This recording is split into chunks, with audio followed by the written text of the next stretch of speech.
Hey, what's going on everyone? Welcome back to the biggest tier list that you've probably, hopefully ever seen. It's getting bigger every time I do one of these videos.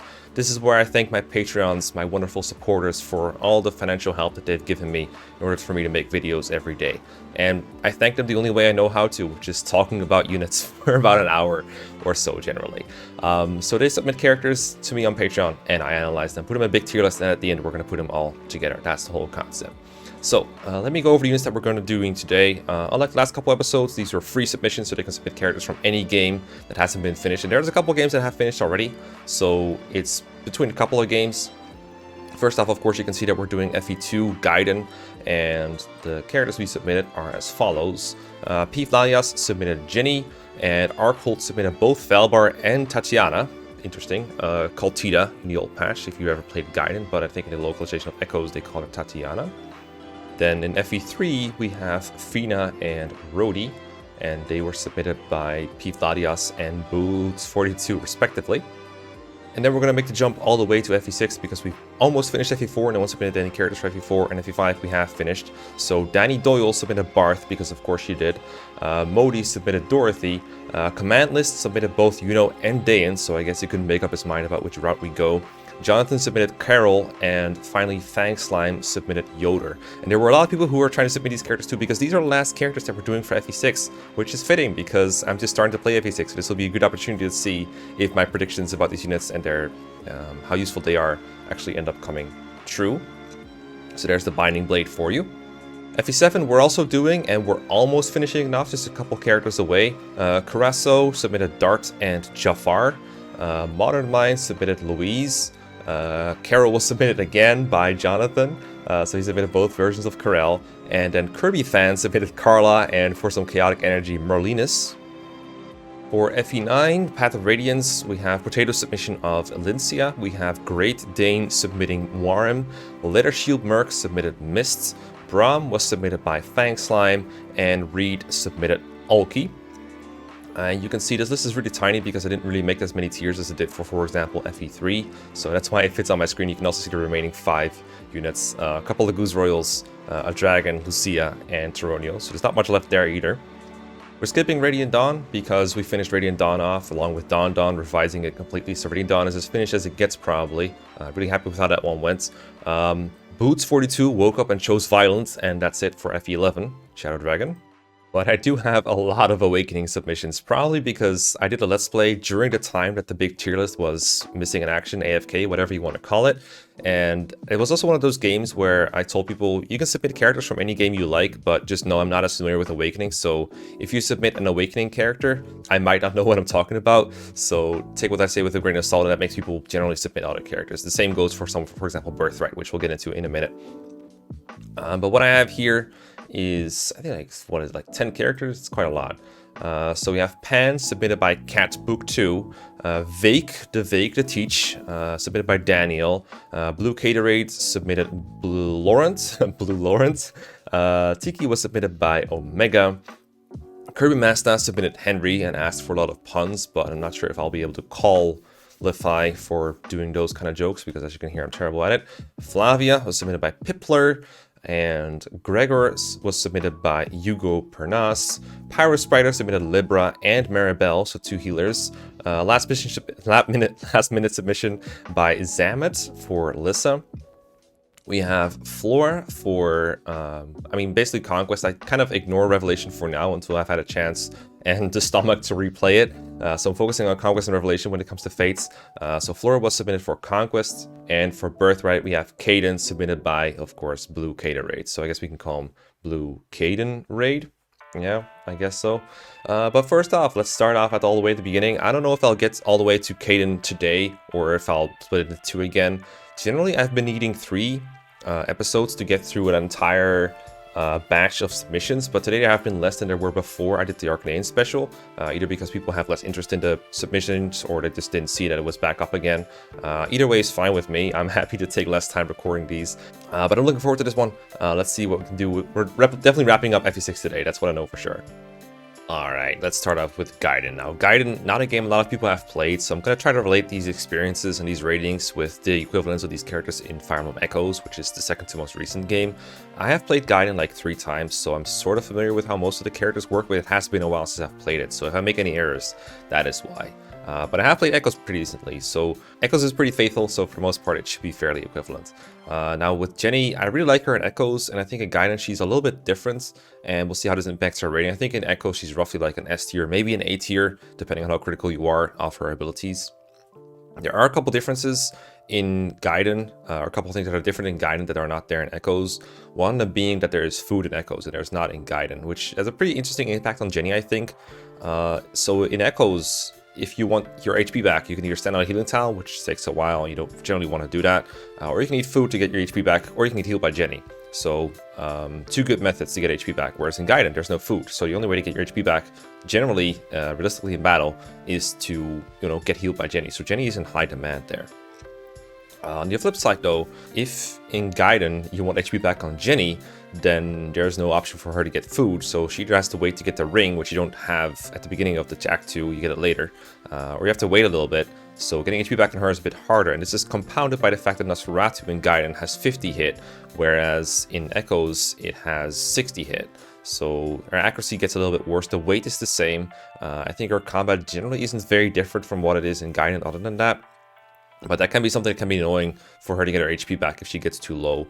Just from healing, it usually won't get there because the recover spell doesn't cost that much. It's like 1 or 2 points. But if you use Invoke, for example, or Physic, it can go down the drain a little bit more quickly. Now, Invoke and Physic are pretty useful, but I would say Invoke is a lot better in Echoes than it is in Gaiden, because I feel like in Echoes, enemies are more threatening and are more likely to put you in danger, so having an Invoke around to distract those enemies is more helpful, whereas in Gaiden, I think the enemies in general feel less threatening, and so you'd much rather have these enemies that are not as threatening attack your units so that they actually get countered for significant damage, because the Invoke soldiers that, that she summons just don't do a whole lot of damage. They just don't do anything on enemy phase. So you'd rather have more productive enemy phase by having them attack someone like Valbar or Saber or Kamui or whoever's doing more damage. It depends though. I don't really have any concrete examples of this. I just remember a couple of enemies in Echoes being really threatened, but I don't remember their equivalents in Gaiden if they're less threatening or not. But this is something that I discussed a bit with Peeved, and that was basically his conclusion, so I'm going to take his word for it, because I think he played Gaiden like 10 times. So we're going to go with that. Physic, of course, is still useful. Celica's maps are kind of big, and all units have pretty low movement, so you usually want to spread out your units a bit to make sure you can route before, the year is over.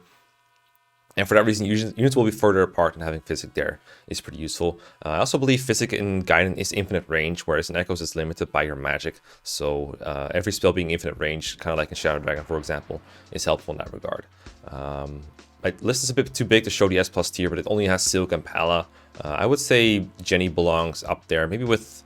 I'm not sure if she's worse or not than my 8+ boys. I'm pretty sure this is Gray. I can never tell these portraits apart. I would say she's more useful than Gray. Arguably in the same tier as Saber and Alm, because healing utility is just that good. You don't really have any alternatives for it for a pretty long time, and it's pretty hard to keep your units alive otherwise. So I'm just going to put her in like S-. That feels fair to me. Now Valbar, I think, is pretty much the same, mostly for Echoes and Gaiden. The main difference that I see between them is that in Echoes you have the option of pitchforks. This list was made before I think I ever tried out pitchforks, or rather the Echoes list was, and I think I've made the statement before that I'm not using pitchforks for these tier lists, so we're going to leave them out of the equation, but I will note that Valbar in Echoes is one of the main users of pitchforks, because Barons, Generals, they generally make best use of it. But I mean, Gaiden doesn't have to begin with, so it doesn't really impact Gaiden Valbar very much. But I think it just it shows that if no pitchfork Valbar is pretty much the same in Echoes as he's in Gaiden, which I think he is, then it pretty much shows how big an impact pitchforks are and how much Valbar relies on them to be anything beyond an early game utility unit. Because I think Valbar is actually pretty good for the first couple maps where you have him. There are choke points on all these boat maps. You can have him hold and deals quite a bit of damage, and he can frontline, hiding more fragile units. People like Celica and May and Bowie, they can take a hit or two, but eventually they'll get worn down and they'll have to retreat, waiting to get healed. So we'd much rather have Valbar take that hit and preserve their HP as much as possible. They can use its casting spells or be more aggressive on the next turn. So having Valbar as a wall is very helpful. Now, sometimes you'd rather have someone like Saber take the hit, because Saber also doesn't die very often. But even he can get wore down over time. Thalbar pretty much just never dies. I do believe Gaiden has that minimum of 1 damage. I don't remember for sure. But either way, it's not enough to put a dent in Thalbar's, like, what is it, like 28 HP or something? It's pretty insane. But that's for the first couple of maps. As you go further and further, you get units with more mobility, like Pala and Katria, and just generally get offensively better and better durability overall for enemy phase. You don't need Thalbar as much. I think this is more pronounced in Echoes, because in Echoes, you usually, if you're trying to go efficiently, you'll build up someone like Leon or a Pitchforked Archer with a killer bow to just go burr everywhere, and you just rather have an enemy phase where you counter and kill everything, rather than Thalbar, who like 2 shots enemies at best. He's never going to double anything, so Thalbar loses a lot of utility there. In Gaiden, this is probably a little bit less relevant, but you'd still rather counterattack with Pala or Saber for Act 2 and an Act 3, or maybe early Act 4. You'd much rather counter with someone else, because Thalbar offensively isn't anything special. He usually 2-shots most enemies I fight, I think. I'm not sure if he should 2-shot something like a Gargoyle, but something like an Entombed, or what the unpromoted ones, the Renovants. I think you could do, but those are joke enemies. Those don't really count. But Thalbar's early game utility is pretty alright, but I wouldn't put him like anywhere than like C, maybe. That's like, I think that's pretty generous towards what he does. I would put him like around here, I think. Maybe here. I don't think he does a whole lot for most of the game, but you know, he has some utility for basically free, because there's no alternative to deploying him, right? Like when he's around, you only have what, like 8 units max, so you're better off using him than not using him for that time. And then we have Tita, or Tatiana. That's her name, right? I'm pretty sure that's her name. She's pretty good. When you have her, it's just a matter of how fast are you getting her to her good spells, because I'm pretty sure, just like in Echoes, at base she doesn't have Warp or Fortify, but she gets those pretty quickly. I'm going to double check on Oifi real quick, just to make sure. Tatiana. Yeah, so she joins as a level 1 Saint, and then you get, she has Seraphim, of course. She joins with Physic, which is always a plus. It's always nice to have that, especially because in this game, again, it's infinite range. So you pretty much just don't have to move her anywhere. It's just going to be useful. So she never really has to be in danger of dying, which is pretty likely when you have such low HP and defense. Like, she joins with what? 28 HP and 3 defense. It's not a whole lot for the point of the games like Act 4, early Act 4 and Alm. Level 4 is Fortify, level 7 is Invoke, level 8 is Warp. So that's a lot of levels to get. Now, I do remember Tatiana's XP gain in Gaiden being really good. I don't remember exactly how the formula goes in Echoes, but I do remember it's pretty easy to get her up to XP.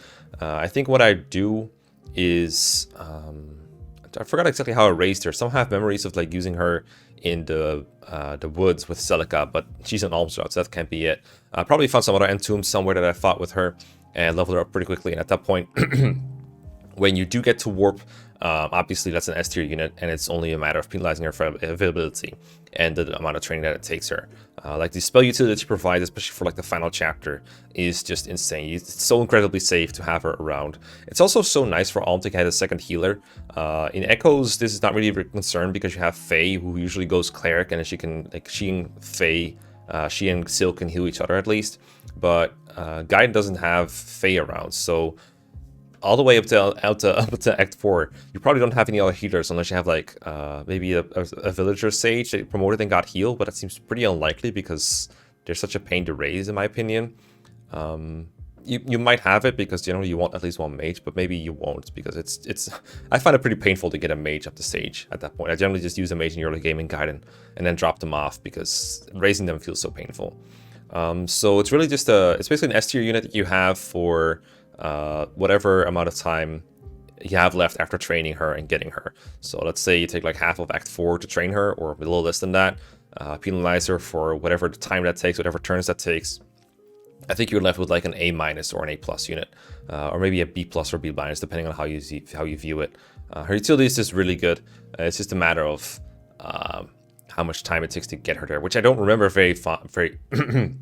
which I don't remember very well, I should say. I think for most lists in Echoes, at least, she ends up in like the C, but I'm gonna put her in B- because I like her. But maybe I'm overrating her. Maybe it's a little too late. I just remember being like, the game became like super easy when she was around because her utility is that good. Like, obviously, infinite range physic, and infinite range fortify is just overpowered. All right, and here we have FE3. So we have Fina and Rhodey. FE3, been a while since I've played FE3 Book 2 and never really finished FE3 Book 1. But I did do that Arcanine special a while ago where I was re-educated in FE3 by a lot of the comment section. Thank you for that. Fina, I think, is pretty straightforward and simple. I want to put her in S tier, kind of. Like, I kind of want to just put her like up here because she has the same availability as Wendell, but I think her utility is equal or better than Wendell in almost every chapter. So if Wendell's correct, then Fina has to be as well. If Wendell's not an S tier, then I guess Fina should also move down, but then who's even who's even S tier in FE3? It might look weird like this because she's above units that I think are better in FE3 Book 2, but the problem is that these units are rated on an average of FE3 Book 1 and 2. So for example, Pala, easily the best unit in Book 2, but dragged down by her Book 1 performance. Now, I could separate these lists, and maybe I will at one point, but right now they're not. And in the context of this list, I think it's easily Fina who's one of the best units in FE3 because she's not in Book 1. She's very good in Book 2. I mean, a dancer in a game where you can just do so much on player phase seems pretty good to me. And she's around for almost the entire game, I want to say. For a dancer, she has this insane availability, like available from Chapter 7 onwards and already good on her joining map. That's pretty insane. And a couple things that she can do that I really like is, so first of all, she can boost Marth's movement to finish maps sooner. So that's useful in an LTC context, or efficiency if you want to go that route. Giving someone else an extra turn to just attack and do something again is of course nice. Just dancing your best unit, your best combat unit, to just kill 2 enemies in 1 turn instead of 1, that's pretty good. Pretty useful with the high amount of useful Draconites you have in this game, like Pala, Katria, Sida if you've trained her, Minerva. There's a lot of powerful enemies you can just assassinate and get rid of before they can be a threat to your units. She can dance for Zane, who I think is really good in Book 2. Because you can transform in turn 1 and then dance for him and then maybe heal him and then just have him go all in. So really flexible unit. I don't have a whole lot to say about dancers that I haven't said like 1,000 times before, but just an insanely good support unit that can increase your movement range, your flexibility, your offense, your defense, your mobility. Like this, just an increase to all of your units at the best possible time as long as you plan properly. Of course, her durability isn't great. She has a sword, but there's no reason to have her fight ever. I want to see what her growth are to see if there's one of those funny dancers that can theoretically become a good combat dancer. But generally, these are not really worth it. Rina, that's her name, right? Yeah, there we go. Yeah, so she's one of those units that has really good growths in stats that she never really needs, like 60% strength, 70% skill, 80% speed, 70% luck, 80% weapon level, which is hilarious because her weapon level at base is 1. And I'm pretty sure that means the only sword she can use is the Iron Sword. Weapon level, where is it at? Yeah, it's 1. Let me see if she can use a Steel Sword, actually. It's kind of funny. She just starts with 1. Okay, so if she gets 1 weapon level up, she can use a Steel Sword as well. There's no reason to. It just weighs her down, makes her more likely to get killed by something. It only takes about 18 attack to kill Fina, so almost everything kills her. It's not like Ninian, for example, who can occasionally take a hit. She just kind of straight up dies to most things, I would think. Especially because she joins around the time where enemies start getting quite a bit tougher. Like, I think the bridge map is one of the next maps after she joins, and I think in that one you get like enemy paladins that can probably one-shot her. So one of those maps where you do have to be really careful with her, but it's so worth it, and I would recommend everyone every time. If you have the option to not use a dancer or use a dancer and then learn how to use your dancer, because it's always worth it, and it will make you better at Fire Emblem too.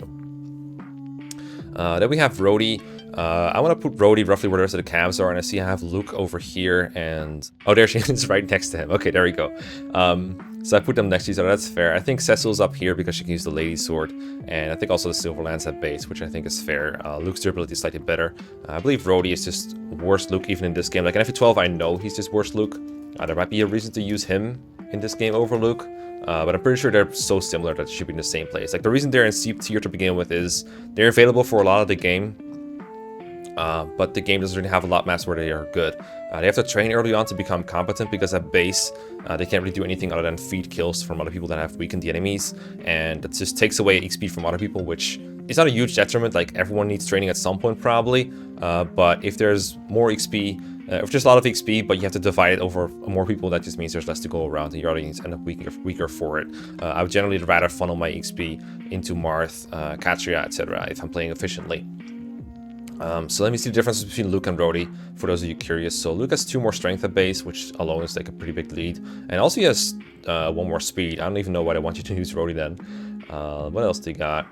Everything else is pretty much the same. Even Luke even has like 1 more point of defense to go with it. Yeah, Rhodey's supposed to be that one with higher growth. He has 10% more strength growth, 10% more speed growth, and he has the same defense growth Better weapon level growth, I guess, but I don't think it does a whole lot for them. I need a couple procs, I think, to be able to use the Silver Lance, like 2 weapon level procs. And they have like 60% for Rhodey, 30% for Luke. So they can probably get the Silver Lance at some point. But it's not enough to really save them. So I'm going to put Rhodey below Luke. I think generally I prefer bases over growths. And the differences between their growths are not very big, but the biggest difference that these stats can make, I think, is in the early game when they're still at their bases anyway. And then later on, once you've really snowballed and gotten better, gotten your promotion bonuses, then it doesn't really matter that your growth is slightly higher because you've probably already reached the benchmarks that you need to. So definitely a context where I think bases over growths is a relevant thing to say. So yeah, that's all the FE3 units, all 2 of them. Let's move on to the next one. Okay, so like I said, we have a lot of FE6 today, and we're going to actually finish the game. I have no characters left after this. Trial map characters will not count, I'm afraid. So we have Barth, first of all. Barth is one of those units that on paper seems like he would have some utility. Like, it's obvious that he's not going to be the best unit in the game because of the lack of mobility, the lack of accuracy, and the lack of speed. Just, it's going to hurt any kind of character. Doesn't matter if he's an armor knight or not, but it's just not going to be good. But the one thing that Barth is supposed to excel at, which is durability, is also made difficult by the context of FE6. Because the enemies are just so strong that they'll hurt Barth anyway, or they'll find a way. The Western Isles are coming up after he joins, which means a lot of X enemies. So not only is his accuracy going down the drain, but he's also actually going to take damage from all the X's that are around. I don't remember how much exactly the pirates or fighters do to him. It's probably pretty likely that some of them will double him, especially if they're not being weighed down. And that's gonna like put a dent in his armor. I would expect him to get like 2 rounded or 3 rounded by most of the enemy types. In addition, FE6 enemies I found are pretty notorious for carrying off-brand weapons. If you're playing FE7, for example, you'll probably find a lot of maps where the enemies are just carrying one weapon type all around. Like, they'll all just hold steel lances or steel axes, or just iron weapons, maybe an occasional javelin, but even that isn't very common. But FE6, they'll have like armor slayers, killer lances, killer axes, hammers just randomly interspersed in their ranks. Also reavers a lot of the time. So that makes it a lot harder to have Barth just face tank a bunch of the same enemies, because there's probably going to be one of the enemies that has something for him. For example, the reinforcements in his joining chapter that come from the back, from where he and Wendy and OJ come from. I think at one point one of the mercenaries has an armor slayer that just one-rounds him a base, so the enemies come prepared for his tricks. The one cool thing about Barth, though, that I would mention, because, you know, Danny Doyle submitted Barth, he has a triangle attack at his disposal, and he is the best armor knight at triangle attacking in this game, because his strength is so high. And when you're triangle attacking, like, yeah, I'm not going to pretend it's good, but if you're triangle attacking anyway, you're setting it up, you'd rather have high strength, because you don't really need speed, because you're probably going to want to kill anyway, or that's the idea. You don't really need skill, because the triangle attack has a 100% hit.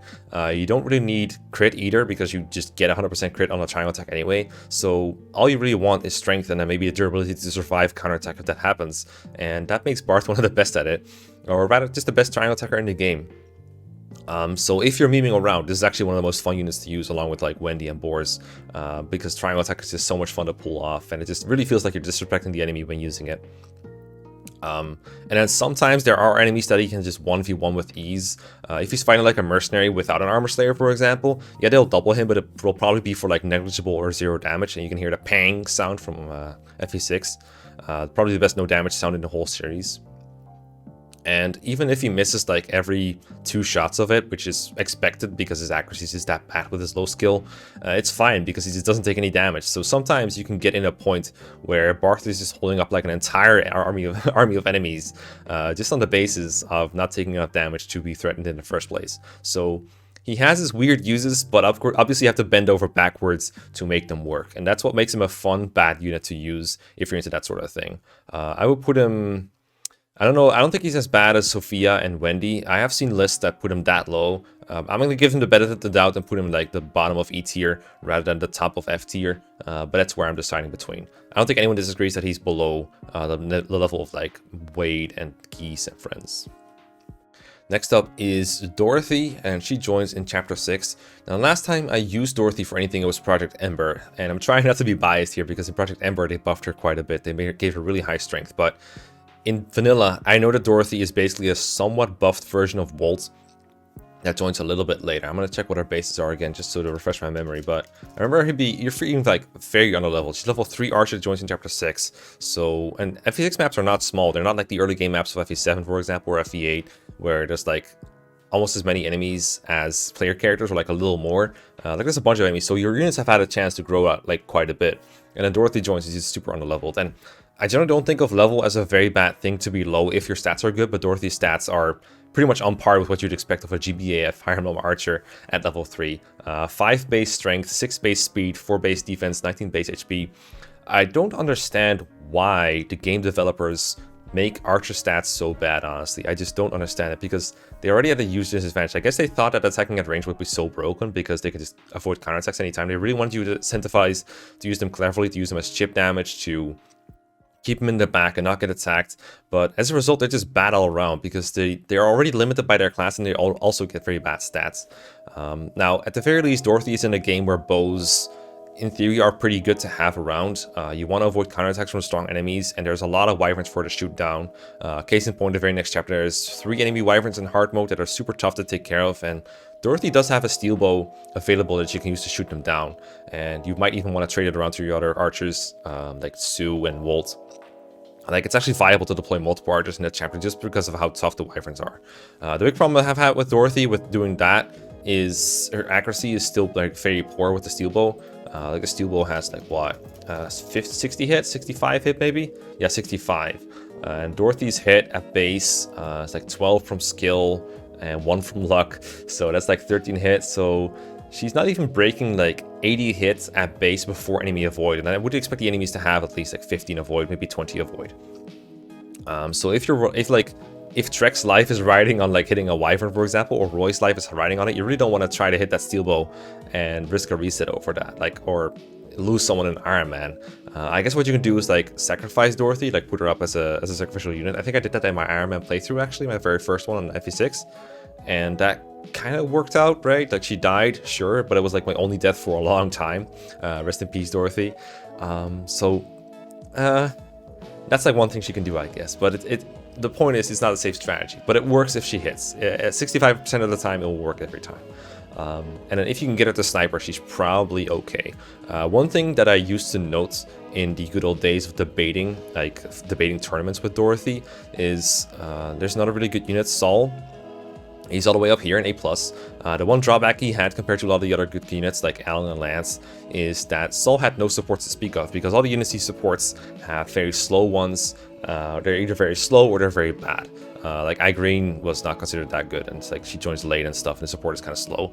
But Dorothy joins at the same time as Saul does, has a very easy time of staying with him, and they build a pretty fast support, so you can actually give Saul a fire support, because Dorothy has a fire affinity, Saul has ice, so they can build something somewhat good together. That was like one cool pro of Dorothy. That's like all I can find for Dorothy being good. She's okay if you can promote her. I believe her strength actually gets quite good. Let me see, what are her growth again? 50% is like, it's a nice amount of growth for an archer, and like 45% speed is not bad. It's just, if you had this unit in chapter 1, she'd be trainable. Not great, but trainable. But chapter 6 is so mean. At least chapter 6 itself is like good for raising units, because the enemies there are weaker than what you find in the early game. So there's the worst spots for training Dorothy, I guess. But it's also like a spot where a lot of other units want to get the XP. So it's probably going to hurt your army a little bit if you try to train her. I would put her below Walt, because Walt actually is valuable early game utility. The same goes for Lilina. Or the same goes for Boars, not Lilina. I'm not sure about Lilina. I think Lilina is actually easier to train, because she comes at around a time where that's easier to like do. Even easier than in chapter 6. And in addition, it's like at a time where you can afford to do it a little more, because at that point you've passed the hard part of chapter 7. I don't know. I would probably put her above Barth, I guess, because at least she's doing something reliably at range with an iron bow, like the Wyvern example notwithstanding. I think you'd rather deploy Dorothy than Barth for the Western Isles, and afterwards, it's not high praise, I know, but she's kind of cool. Very different design from most characters as well. Like most characters are just kind of pretty anime boys and girls. And Dorothy's like, yeah, I'm just gonna look like a normal person. That's pretty cool. Which is why I put it next to Barth, the least normal looking person ever. The Lego head guy. Okay, next up, the Route Split squad. We have Yuno and Dayan. You might remember from my FE6 refresher recruitment playthrough, where she was arguably one of the best units in the game because she joined very early, but as a pre-promote, she replaced Marcus, so she could weaken enemies with her iron sword or her silver sword, and someone else could finish them off, and that was pretty nice to have. If someone's really good in refresher recruitment, that usually means they're very bad in vanilla, and is no exception. People used to put her down here with Wendy and Sophia, and they were like, okay, this Pegasus Knight, this Falcon Knight joined so late in the game, like chapter 20. Basically chapter 20x, because you couldn't really use her in her joining chapter, so she effectively joins in 20x, and then she has like what 21, 22, 23, 24 final to be good, and she's far away from S ranking anything. She has awful growths. Her base stats are not even good to begin with. Like, what are we working with here? 33 HP, 16 speed. It's like, it was way lower than you would expect of a level 9 Falcon Knight, is I think the main draw against her. But nowadays, people look at characters a little bit more like, okay, this character joins with these stats now. They're worse than someone like Shanna if we raised her all the way, but what can we do with these stats? And with those stats, especially specifically her movement and her, flight, there are some things that Yuna can do that are sort of helpful. It's not much, but you can do it for free without any investment in XP or promotion items, and it's at least sort of useful even if you're trying to play efficiently. I think the best case is chapter 21 with all the Wyvern Knights and the mountains and Murdoch.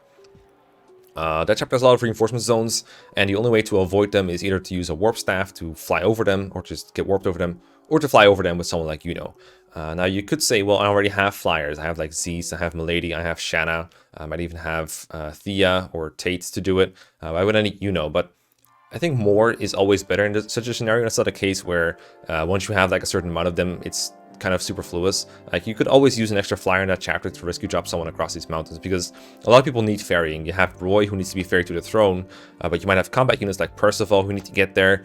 Maybe who else is good at combat? Maybe Lou or someone like that wants to be in the thick of it. You maybe want to transfer Nime so you can do a warp from like the center area to the throne area.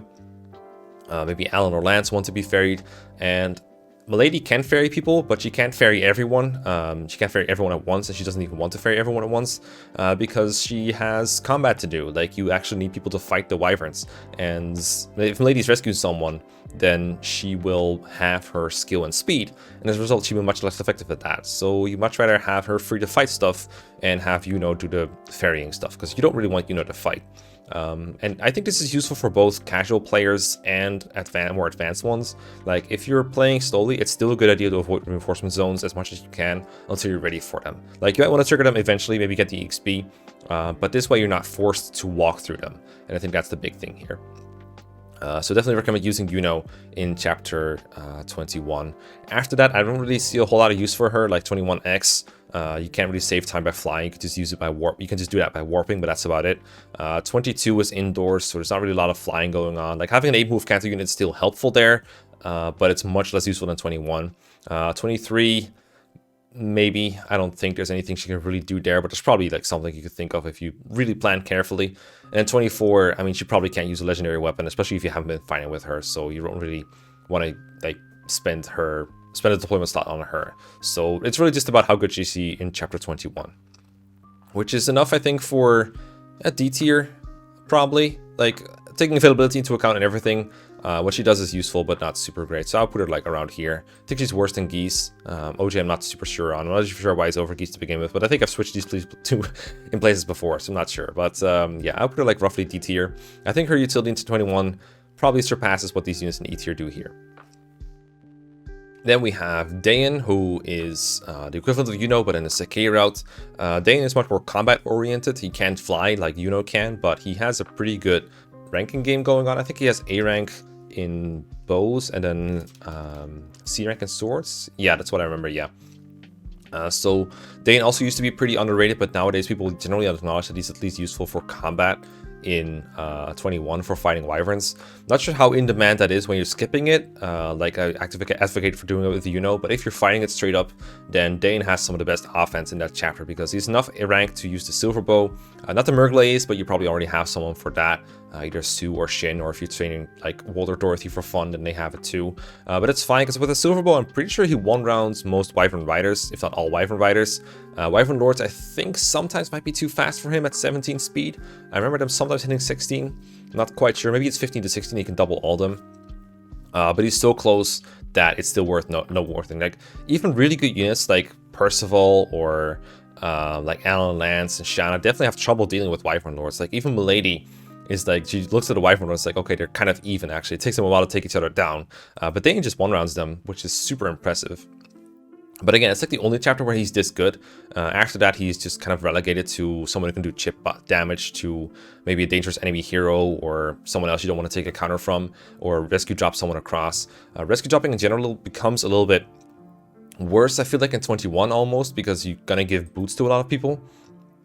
So generally, units are able to walk everywhere on their own. Like before that, if you wanted to get Roy anywhere, you would just kind of have to ferry him, but he's one of the best candidates for a bunch of boots in 21, and just kind of have him walk through on the own and use his Binding Blade on everyone.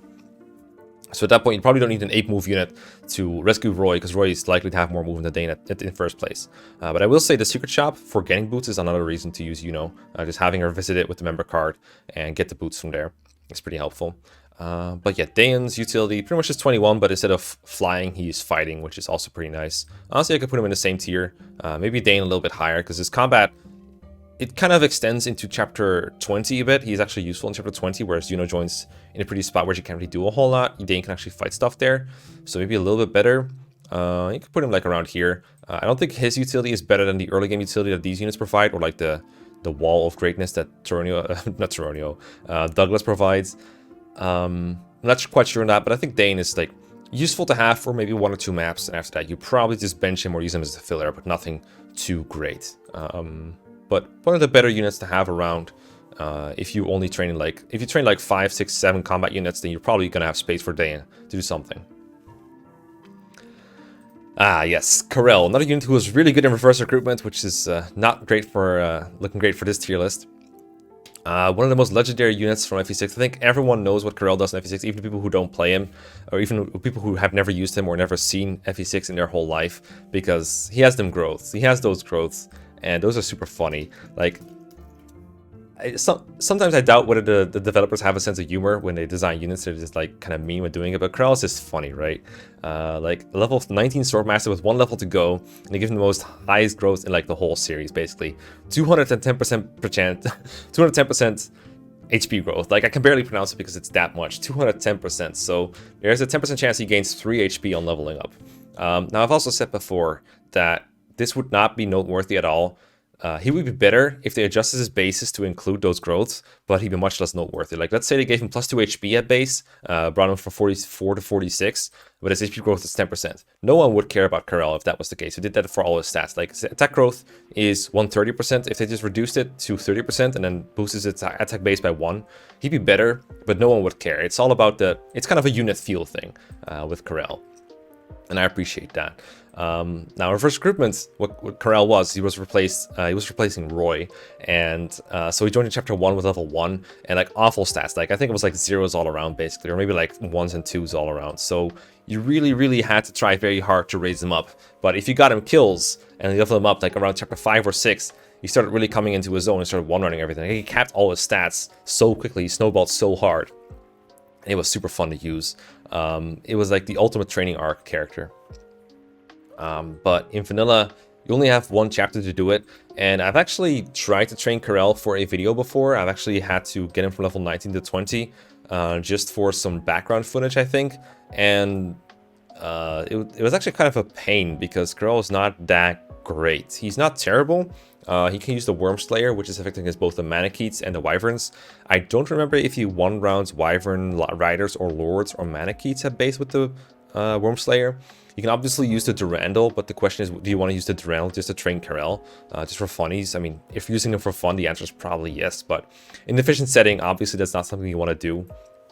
I've also said before that Karel is probably going to have less movement than most of your army because he only has 6 move, whereas by that time, a lot of people who have consumed boots and have like 50 move. You could save boots to make Karel better and have him at 50 move before the final chapter, probably without losing too much. So I'm not going to count it against them very much, but this is one more like Easter, like one more asterisk to his name, I should say, because the basis performance is like, it's good enough. Like, it doesn't really work as a all-around Goto. He's not like Athos or like the Laguzros from FE10, but he can be sort of a failsafe if all your units suck or are dead, I guess.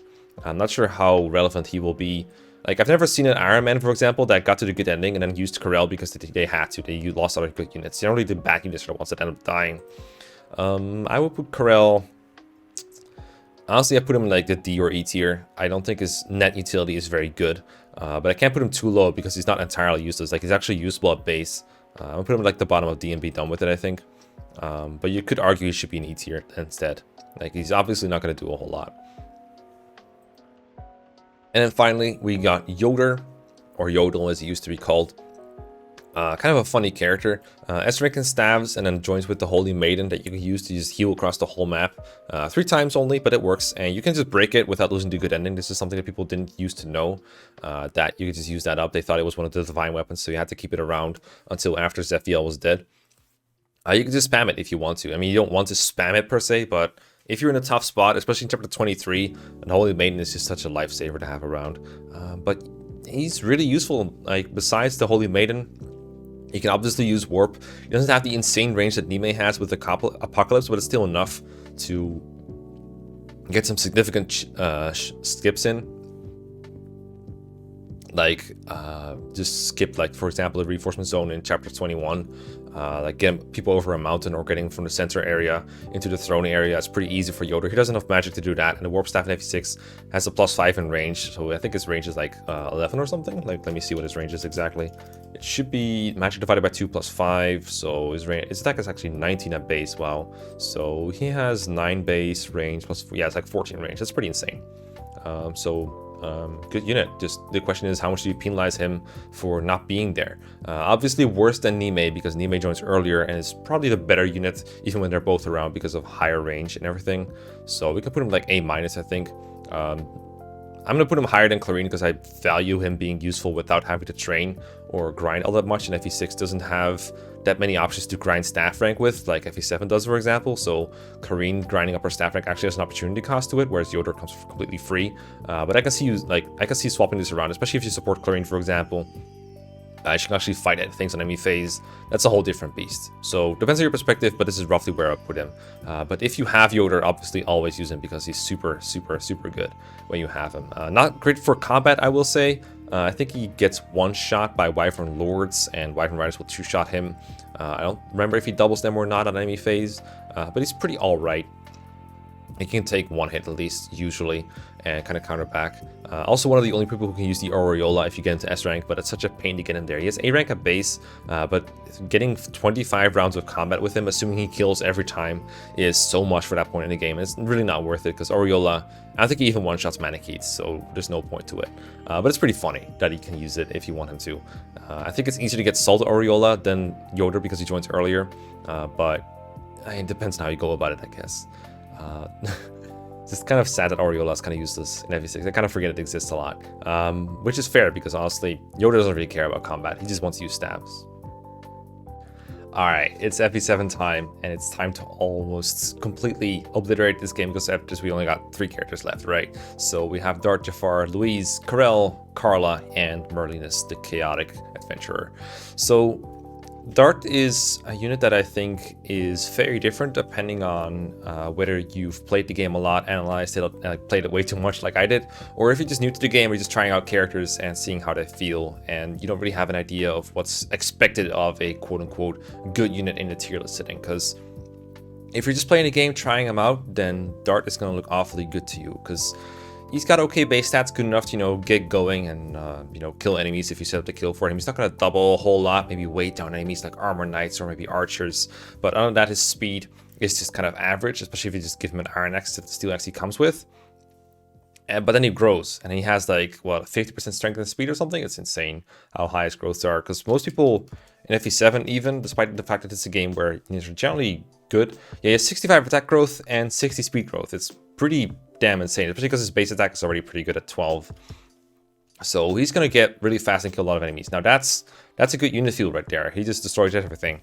The drawback of Dart is, of course, the Ocean Seal. Not so much the cost, I can deal with the cost, but just the fact that it comes halfway through the game or over halfway through the game rather than somewhat early, like the first Night Crest, the first Hero Crest, even the first Orion's Bolt is pretty early. But the first Ocean Seal you get in chapter 23, the desert chapter. You do get it for free, you can just pick it up, but you could have sold it for 25k and used that gold to buy something more valuable than an Ocean Seal for your other units, like, I don't know, killer weapons, or recruit Fire now with it maybe, or buy a bunch of Reaver weapons. The point is, it's a lot of gold. Usually you have enough in FE7, especially if you have the silver card, but it can be a thing. But it's also just, it's a late promotion item compared to most of the things you get. I'm not sure why they put the Ocean Seal of all things so late in the game. I guess they expected you to take a while to train Dart, because he joins later than most units, but he also has a higher level than most units, so not sure what was up with that. But either way, it means that you cannot promote Dart earlier than chapter 23, and it kind of limits how good he is. Like, an unpromoted Dart into the chapters before that is just not super great at fighting enemies there. He's not terrible, but he's not as good as the promoted units you have access to at that point in the game. As a new player, you're not likely to promote your units early, so you're not going to notice this drawback very much. Dart might not even be level 20 by the time you get to Living Legend. But once he gets there and you promote him, he's generally going to be fine. He's not, I mean, he's not going to save you turns or anything like that. He's not a unit you use in a speed run or in a draft race very much. But he's going to be a good combat unit if he can make it to the enemies. He's going to one-out enemies. His bulk is good enough. His defense isn't super high, but his HP is quite enormous, actually. He has like 34 base with the 70 growth. That's good enough to get by for the most part. And then you can bolster his durability with like supports from Rebecca or somebody using them, or put him in a force, and he's going to be fine for the most part, especially because FE7 enemies are so monotonous, I want to say. Like, if you put him up against a bunch of chapter 25 Cavaliers, he's going to be fine just based off of weapon triangle alone and maybe some terrain. So he does fine with that. I had a draft race once where I picked Dart without having any experience with him whatsoever, and he was really great. It actually made me really like Dart as a unit just for casual playthroughs. So he was really enjoyable to use in that sense. And I was also considering using him in 0% growth, just promoting him with the Ocean Seal, but I ended up selling it anyway. But it was something I was considering doing just because it'd be spicy. So I have some positive history with Dart. I also really enjoyed Dart in Link Arena playthroughs, or like Link Arena battles, because the Berserker has some of the best stat caps and like overall balanced stats in like strength and speed in the whole game. So lots of enjoyable experience with Dart. It's not necessarily related to the playthroughs you might have seen on my channel, but just random bits here and there. So as a unit, I would put Dart kind of low, honestly, like kind of disappointingly in like C or D, depending on how you view it. It's not really an efficiency tier list as much as if it's like a casual / efficiency kind of tier list. I would put him like around here somewhere. I think he's worse than Farna. Early game utility boys, like around here is probably fine. You could argue he should be in D along with Dorcas, but I want to give some credit to how good he is if you're not going for specifically turns or time or anything like that. Whereas Dorcas, like, obviously he has better early game utility, but he does not work well in the long term at all. He just doesn't have the speed to double anything, so he just kind of gets in your way. So even though almost any kind of run that you will see me do probably has me use Dorcas and not Dart at all, besides maybe like 1 or 2 chapters of mid game, I think Dart is better overall for most players, if that makes any sense. Jafar goes through a similar kind of arc, I think, where new players will be like, oh my god, this guy's totally awesome. He doubles everything, he crits everything, he has a cool silencer animation. I think it also helps that he's in a lot of cutscenes in FE7. He just has a lot of screen presence, and a couple times you see him do anything, he's killing someone. Like he kills Layla. Spoilers, by the way. So that gives him a lot of appeal, even if you've never actually used him as a unit. And he's somewhat hard to recruit for new players. Some people might not even be able to use him on their first playthrough. I don't remember if I did, but I remember his first impression is pretty good because, you know, he has pretty high base strength, 19 base strength, 1 off the assassin cap.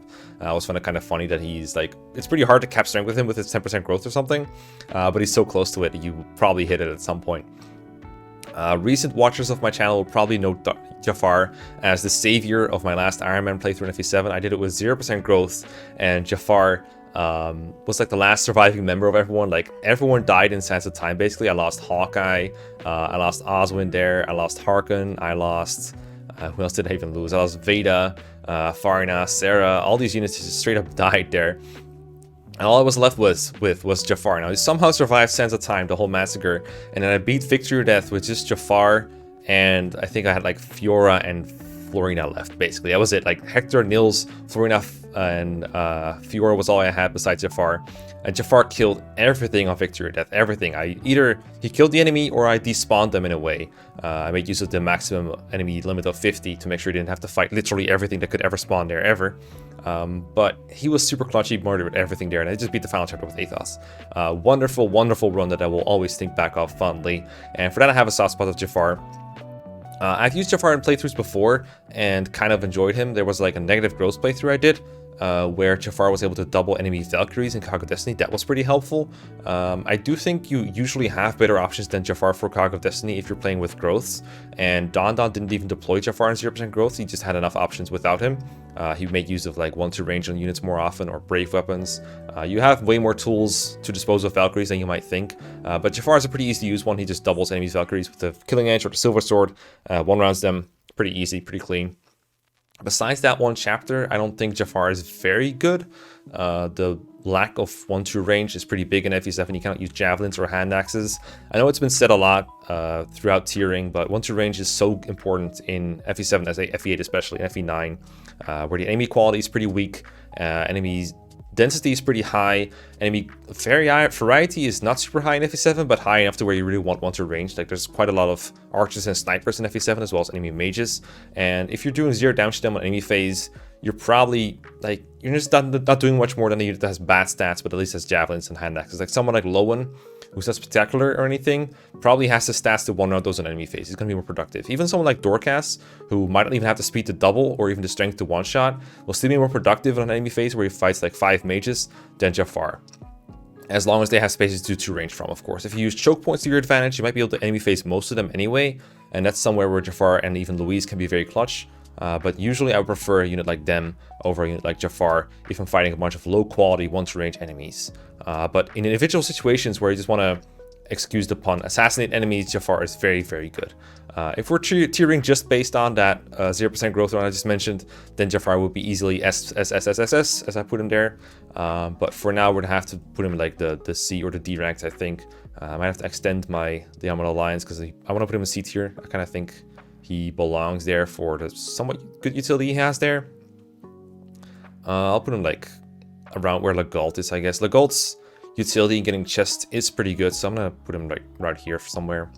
I think lower D, or maybe actually like maybe higher than Guy is fair for him, because I think he's easier to make use of for without any investment. So I value that more highly than like Guy and Dart. I could also see him over Eliwip maybe, but that's a bit stretching it. Next up is Louise, who is also useful in very specific situations. Most of the time not worth deploying, or rather not worth the deployment slot. There's just better units than her around. But if you have a spare slot, it's almost always worth it to deploy Louise. Even if it's just to make Pent better. Giving Pent +3 defense is just super nice for him on any phase. It makes him from kind of hard to kill the mage to just, he's not going to die. It's just not ever. And if you can make Pent safe on enemy phase, then you just have a bunch of dead enemies on your hands, because Pent one-rounds pretty much every enemy in FE7, at least besides the bosses, of course. Besides that, Louise does a couple of things well on her own. One thing I was reminded of during my last run of FE7 was that Louise does not face crit from Luna Druids. So if you put her in range of Pent support, she will gain, I think it's +7 crit avoid, because she's a light affinity and Pent is ice, so that's half crit avoid, so that's 7 crit avoid. But her base luck is high enough to where the Luna Druids cannot crit her, and she has barely enough HP to survive. Her base HP is pretty low, it's like 28 or something, but they cannot crit her. So if you put someone with worse luck, let's say Will or something in range, he might have higher HP, so he lives with more, but if he gets crit, he dies anyway. So you might as well just guarantee the survival. You're not going to take 2 hits from Luna Druid anyway, because they have like, what, 24 magic or something? So unless you're like Dorcas or maybe like Harkin or something, you're just not going to have the HP to survive. But Louise will always survive at least one Luna Druid and counter them on enemy phase. She can also longbow with Druids and just not take a counter that way.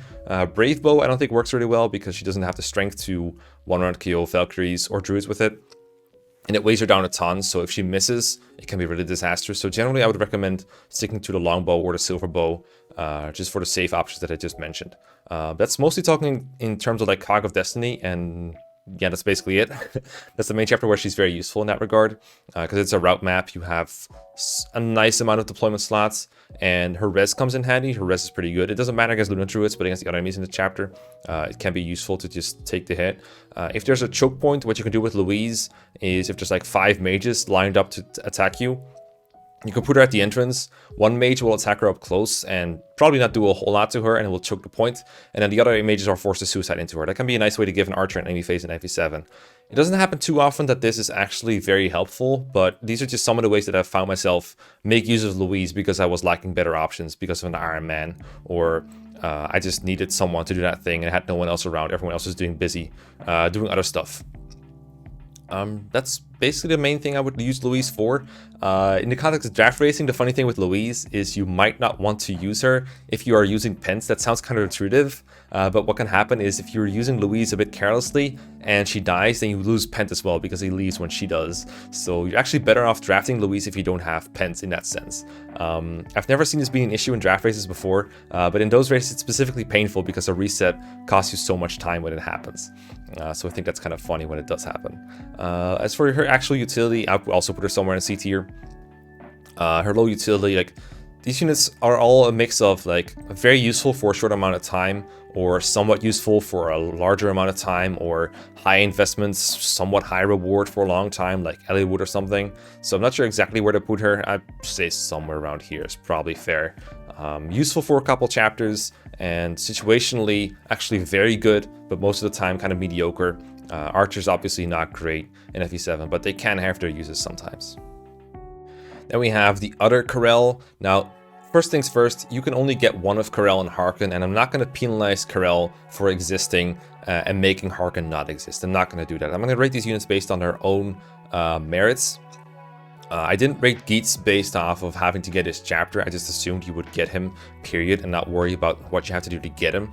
And in the same way, I'm not going to count against Karel that he's not going to get you Harken or the Brave Sword. It sucks. Like, in practice, I wouldn't recommend it, but this is going to be based off of what does Karel do when he's actually around and he joined your team. How good is he? The answer is not great. His stat layout is similar to Jafar, and his joining time is similar too, because he joins at the start or the end of like 27, and Jafar joins at the end of 28. So there's like 1 chapter of difference of ability, but Jafar's stats are just better at base. Let me see just how big the difference is between the two.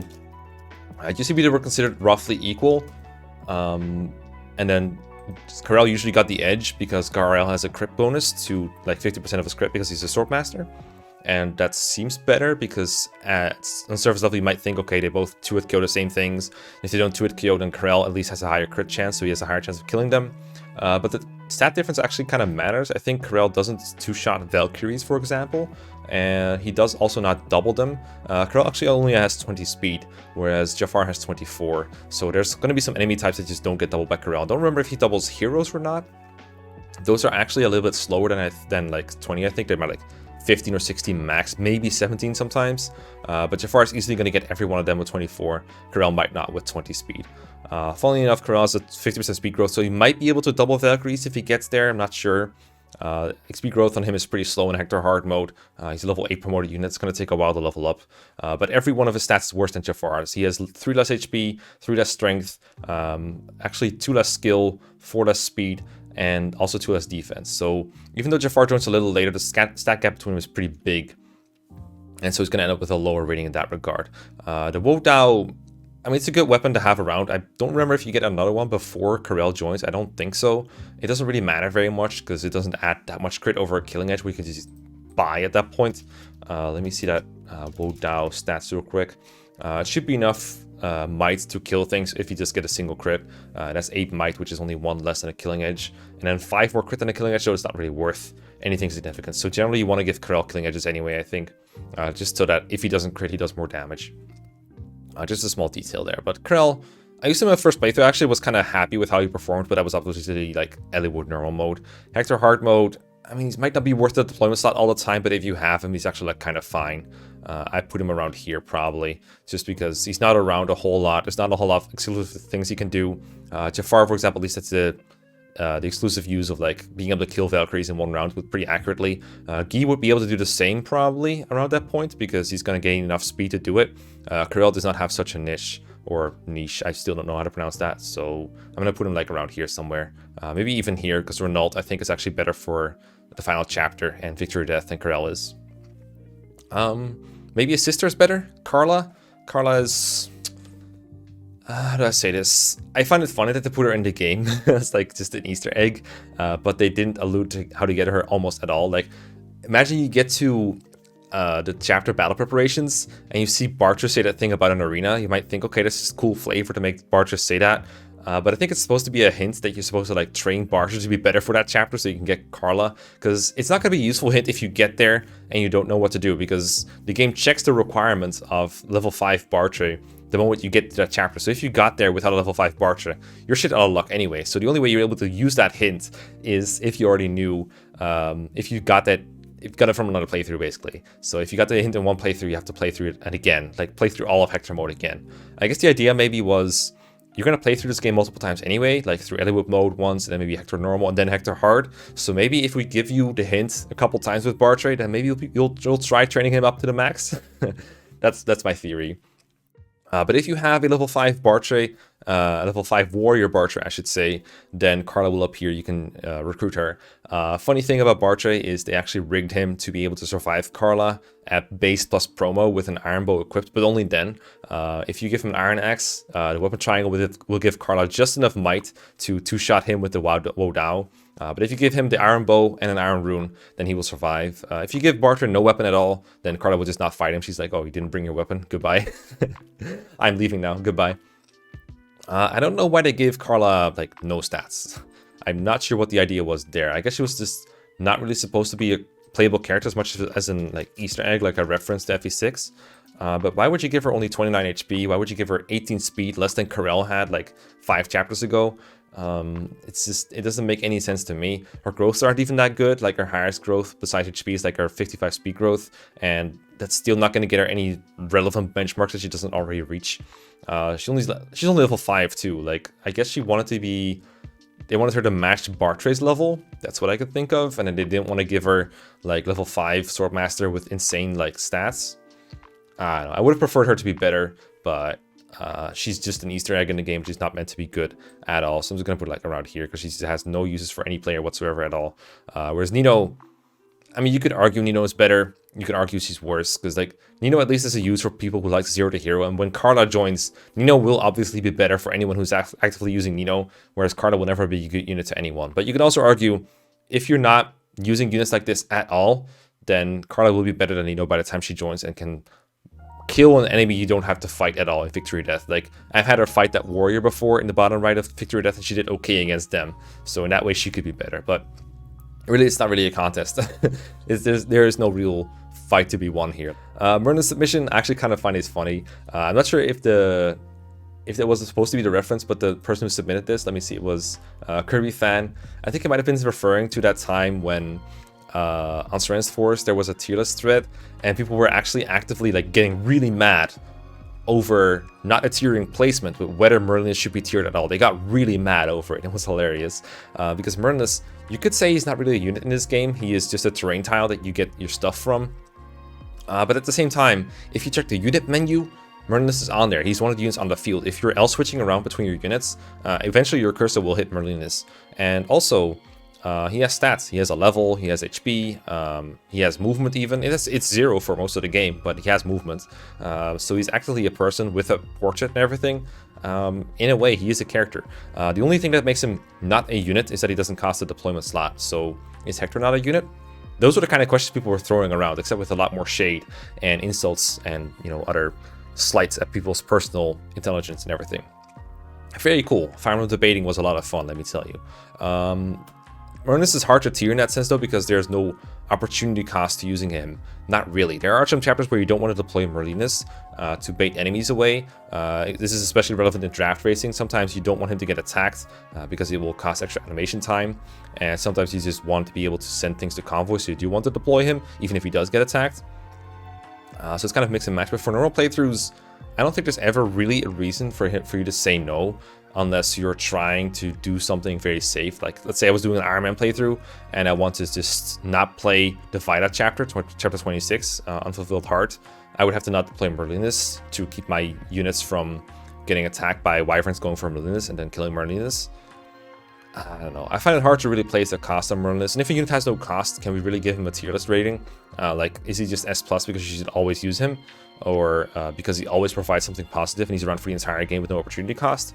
But, I don't know. Merlinus' utility isn't even, like, S tier worthy. Like, the benefits of using him aren't even that great. You could, in theory, manage your inventory in such a way that you never need him. But it does really restrict you. It forces you to discard things you might not want to discard, or very carefully plan, whereas otherwise you'll be able to just bunga through. Like, Merlinus just makes the RPG habits of just hoarding things you probably won't need ever easier on you. Like, sure, if you were getting in a lot of battles and you have like a droppable item when you have 5 items already, you can probably just drop that 4-use javelin that you have and not lose anything. But you might need it later, right? So you might as well send it to Convoy. Like, worst case, you can maybe sell it for like 4 gold, right? That's the idea, I think, with Merlinus. I'm gonna be a chaotic evil person and put him, I don't know, like the B tier somewhere. I don't know. You could argue he like belongs in S tier. I know you can't see it. Like, just put him along with Marcus, because then they can build support. I guess that's where we'll put him. I don't know, man. Merlinus is a weird man. I'm glad he was submitted though. Thanks, Kirby fan. Very cool. So right now we're like 22 minutes into this part. Yeah, we're about an hour in basically. So I think I'm gonna cut it for here, and I'll continue next time with Path of Radiance and onwards. And I think I should be able to do all that in one episode as well. So this batch will be done in 2 episodes, and that means the next submission thread will be up after I've done after I've like recorded or published the next episode. So if you're a member of my Patreon and you missed this one somehow, keep a look at your Patreon feed. You can maybe turn on notifications from email, or if you saw them but you're not interested, you know, that's fine. You don't have to submit characters. I have plenty to go with either way. And thank you for watching. Hope you enjoyed it. Have a nice day, and you know, the rest of your life as well. Peace and goodbye.